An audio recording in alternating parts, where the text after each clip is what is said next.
10 Tells of Triangulation. Triangulation is a staple manipulative device in our arsenal. Triangulation is a convenient way of describing an affair, having a bit on the side, flirting, playing away, investing in a new prospect, having a form of distraction, a plaything, and so on. The reality is that triangulation offends the principles of why two people are in a relationship, and is a method of manipulation which is used to gain fuel, cause confusion, and exert control. The principal reason that we engage in it is because we are able to derive two sources of fuel from two different appliances. Sometimes the fuel is doubly positive, and other times both positive and negative. This is edifying and invigorating. You may be triangulated with a person or an object. There may be triangles operating within triangles. Triangulation provides fuel, but also allows us to generate confusion and engage in distraction tactics, whereby you and the other person attack one another, failing to realize, or perhaps not wanting to be seen to realize for fear of being regarded as losing out, that it is us that has caused the triangulation. Usually, you will not be aware that you are being triangulated with the other person. It is easier to keep you and the other person separated, and we enjoy our time with them and then our time with you. We draw fuel from both of you, and neither of you know about the other. We see no problem in behaving like this. We are never accountable. We are entitled to do as we like. We do not distinguish between you, because you are just appliances to us, and therefore entirely interchangeable. Before we decide to up the ante and reveal your opponent to you, thus heightening your reactions and responses, you may actually be able to ascertain that you are being triangulated, as there are certain tells which exist.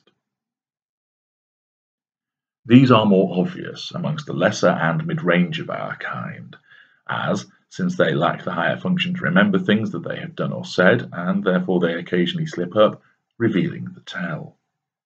If you confront us with this tell, we will spin some yarn, persuade you that there is nothing in it, that this person is a friend, there is a glitch with the phone, somebody else did it, you are imagining things, you are overreacting, and in our time-honoured fashion, we will deny and deflect, and even go on the attack if need be, in order to protect our investment in both you and the other person.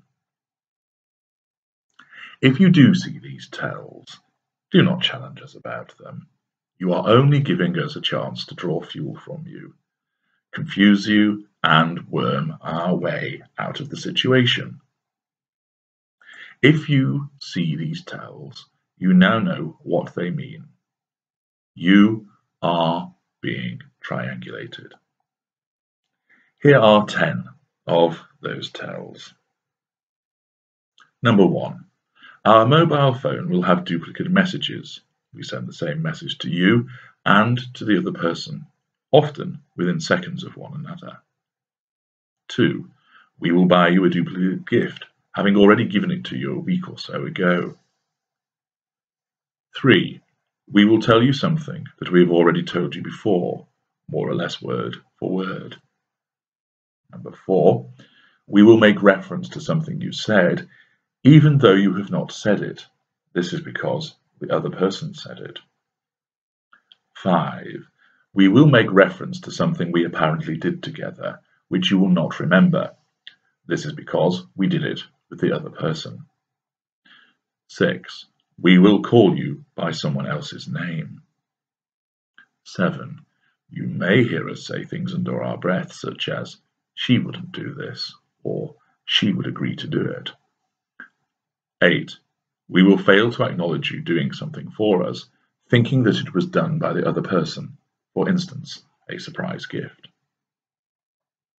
9. We will remark we won't want to do something again, even though we have never done it with you.